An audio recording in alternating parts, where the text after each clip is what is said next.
Salut les gars, salut les amis, j'espère que vous allez bien. Dans cette vidéo, on va parler du Ballon d'Or 2025. On va parler de la liste des pays africains qui sont autorisés à voter pour le Ballon d'Or 2025 de cette année. Dans cette liste, bien sûr, il y a 22 pays. 22 pays qui seront représentés par 22 journalistes. Donc, chaque pays africain va envoyer un journaliste qui va représenter chaque pays. Donc, ici, on parle de 100. Normalement, il y a 100 pays qui sont représentés, 100 pays qui sont classés au classement FIFA. Et parmi ces 100 pays, on a compté 22 pays africains. Et dans cette vidéo, je vais révéler ces pays. On va en parler dans la vidéo. Donc, je tiens à le rappeler et c'est le plus important.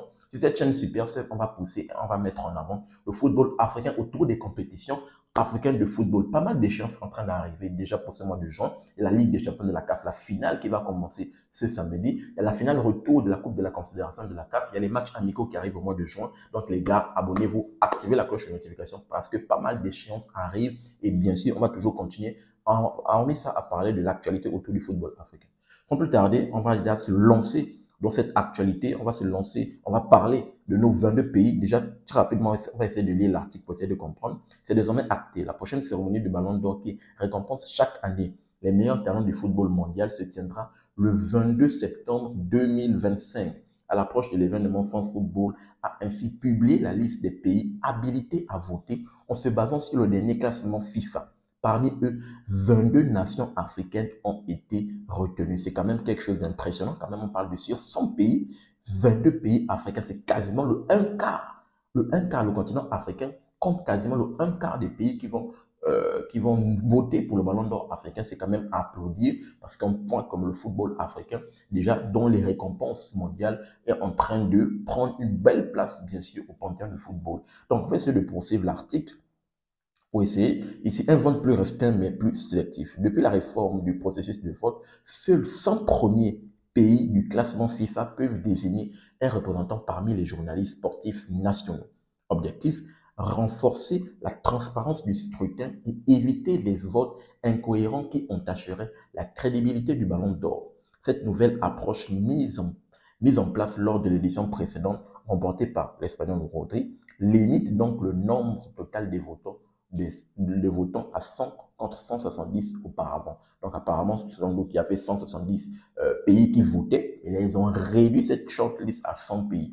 Donc, très rapidement, on va essayer de rentrer dans nos pays. On va essayer de voir quels sont les pays, bien sûr, qui sont habilités pour envoyer, pour voter pour le Ballon d'Or. Les 22 pays africains éligibles au vote. L'Afrique sera donc représentée par 22 journalistes issus des pays africains les mieux classés à la FIFA.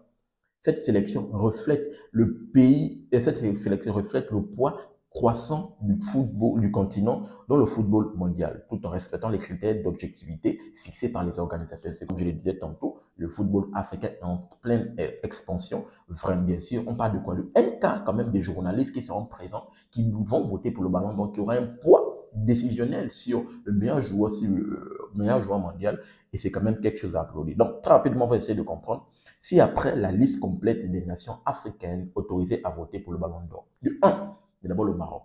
Le Maroc est classé 12e au classement FIFA. C'est applaudi, c'est bien et bien normal parce que le Maroc a été le premier pays africain à franchir ce plafond de verre, arrivé dans le dernier carré de la Coupe du Monde. Donc c'est bien et bien normal avec tout ce qui se passe quand même du côté du Maroc là. Voilà, qui sont premiers au classement FIFA sur le continent africain, bien sûr. Donc, ils sont classés 12e au classement FIFA. Le deuxième pays, c'est bien sûr le Sénégal, qui est classé 19e au classement FIFA. Bien évidemment. Le troisième pays, c'est l'Égypte, qui est classé 32e au classement FIFA. Le quatrième pays, c'est l'Algérie, qui est classé 36e au classement FIFA. Le cinquième pays, c'est la Côte d'Ivoire, champion d'Afrique sur le continent, qui est classé 41e au classement FIFA. Le sixième pays, c'est le Nigeria, qui est classé 43e au classement FIFA. Le septième pays, c'est la Tunisie, qui est classé 49e au classement FIFA. Le huitième pays, c'est le Cameroun, qui est classé 50e au classement FIFA. Le neuvième pays, c'est le Mali, qui est classé 53e au classement FIFA. Le dixième pays, c'est l'Afrique du Sud, qui est classé 56e au classement FIFA. Le onzième pays, c'est la République démocratique du Congo, qui est classé 61e au classement FIFA. Le deuxième pays, c'est le Burkina Faso, qui est classé 64e au classement FIFA. Le treizième pays, c'est le Cap-Vert, qui est classé 72e. Le quatorzième pays, c'est le Ghana. Oh, le Cap-Vert est passé devant le Ghana. Bon, c'est bien et bien normal. Le Ghana, ces derniers temps, ne réalise pas de performances assez exceptionnelles. Ils ne sont même pas qualifiés à la CAN, les gars, le Ghana. Mais ce qui est bien, c'est que le Ghana est en train de se battre, au moins pour se qualifier pour la Coupe du Monde. Dans les qualifs Coupe du Monde, ils sont premiers du groupe. Donc, au moins, on pourrait voir au moins le Ghana qui essaie de ressortir la tête de l'eau au niveau du football africain et qui pourrait bien sûr décrocher leur ticket de qualification pour le Mondial 2026 et c'est quand même applaudir. Donc, le Ghana qui est classé 14e, le Ghana qui est classé au niveau 14e sur le plan national, bien sûr, sur le plan continental, et ici au classement FIFA 76e. Le Gabon qui est juste là, 79e au classement FIFA. Le Gabon qui est représenté, bien sûr. C'est qui? Quel journaliste on va envoyer là-bas? Attendons voir. La Guinée, 82e au classement FIFA. L'Angola, 87e au classement FIFA. La Zambie, 88e. L'Ouganda, 89e. La Guinée équatoriale, 92e. Le Bénin, 95e. Et la Mozambique, le 96e au classement FIFA. Donc, voici nos 22 pays qui sont classés au classement FIFA, bien sûr, et qui vont représenter l'Afrique, qui vont aller voter. Ces 22 pays-là vont envoyer un représentant, un journaliste local qui va aller et qui va voter pour le Ballon d'Or qui va se dérouler le 22 septembre, comme on a pu voir en début de cet article. On verra ce que ça va donner. Comme je l'ai dit tantôt, nos pays sont quand même représentés. On parle de quasiment le 1 quart sur 100 journalistes, 22 pays. C'est quand même quelque chose à applaudir. Ici, qu'est-ce qu'on poursuit? Elles vont être attendues avec impatience. À quelques mois de la cérémonie, les spéculations vont bon train quant aux favoris pour la succession à Rodrigue. Avec la participation de ces 22 nations africaines au vote, le continent aura une voix importante dans cette course prestigieuse, symbole de reconnaissance ou reconnaissance au plus haut niveau du football international. On sait que bien sûr, il y a cette bataille-là. Déjà, je pense que je dois faire une deuxième vidéo dans laquelle je vais donner également mon avis par rapport au Ballon d'Or, mon avis de qui va sans doute remporter le Ballon d'Or. Il y a Lamine Yamal qui est mon joueur bien sûr barcelonais. Il y a Dembélé qui est là toujours dans la course au titre parce que s'il remporte la Ligue des Champions, historiquement, le Paris Saint-Germain pourrait complètement battre, il pourrait faire le triplé historique. On verra ce que ça va donner. Et pour la première fois de son histoire, ils auront remporté la Ligue des Champions. Il y a Rafinha qui a réalisé une saison extraordinaire, qui est bel et bien mon joueur. Il y a Mohamed Salah, bien sûr, avec ses 22 pays. Mohamed Salah pourrait avoir ses voix. Déjà, l'Égypte qui est présente, je pense qu'il aura forcément sa voix, je suppose, du côté de l'Égypte. On verra ce que ça va donner. Et voici les critères très rapidement, les critères pour le Ballon d'Or. Donc ici, on parle de trois critères par rapport au Ballon d'Or. Le premier critère, selon France Football, bien sûr, ici, on parle des performances individuelles et le caractère décisif et impressionnant de ces performances. Bien sûr, on verra ce que ça va donner. Je vais faire une autre vidéo dans laquelle, par rapport à chaque critère, je vais donner mon avis qui va remporter le Ballon d'Or. Une deuxième vidéo, je pense que la vidéo va arriver, bien sûr.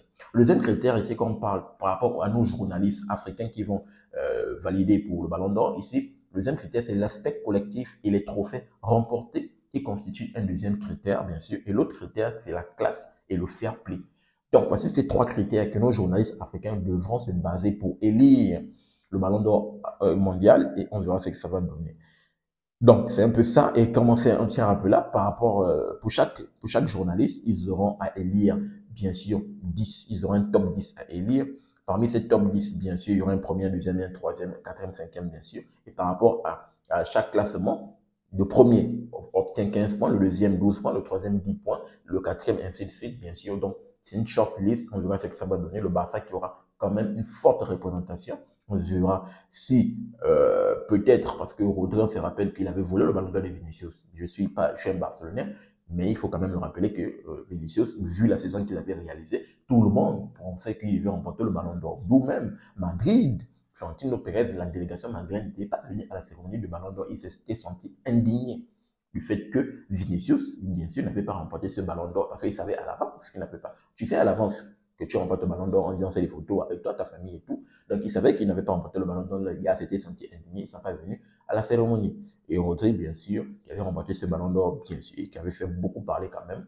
Donc, on verra ce que ça va donner. Donc, comme je l'ai dit tantôt, le plus important, c'était de voir cette shortlist, nos 22 pays qui vont voter pour le ballon d'or. Parmi ces 22 pays, un représentant, un journaliste qui va représenter, un journaliste local qui sera envoyé, qui va représenter ces pays. Et on verra ce que ça va donner. Donc, donnez-moi votre retour, votre analyse dans les commentaires par rapport à nos 22 pays représentants qui vont aller voter par rapport à ces 22 pays, 22 journalistes bien sûr locaux qui vont représenter. Et que pensez-vous de quand même 22 pays sur 100? Vous pensez que c'est quand même un bon chiffre? Je vous attends dans les commentaires pour avoir votre analyse et votre opinion. N'oubliez pas de vous abonner, de liker et surtout activer la cloche de notification pour ne manquer aucune de mes sorties. Peace. À très bientôt les gars.